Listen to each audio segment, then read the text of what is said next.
Well, the thing that really gets me most about the Easter Oratorio is its sheer exuberance and joy. Bearing in mind the fact that Bach had really quite a tough life there in Leipzig. And to echo the words of Sir John Eliot Gardiner when he gave that marvellous introduction to our proms performance of this piece a few years ago, he was talking about how tough it was for Bach in Leipzig. And it's just an absolute miracle that he managed to come up with this incredibly beautiful, joyful work in amongst the melee of teaching all those kids, having his own children to deal with, everything else going on around him. But you know, the extraordinary thing is, just 2 days before, he had premiered the St. John Passion on Good Friday. So that congregation at St. Thomas's in Leipzig would have heard the St. John Passion for the first time just 2 days before. And then they would have had Easter Saturday in reflection.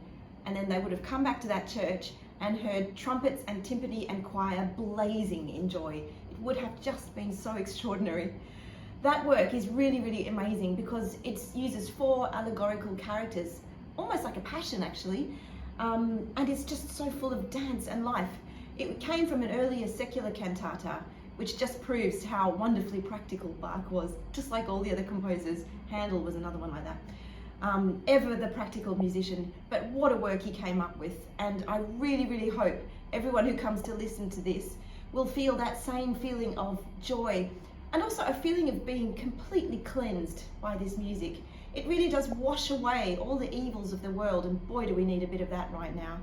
So I really hope you enjoy this beautiful work.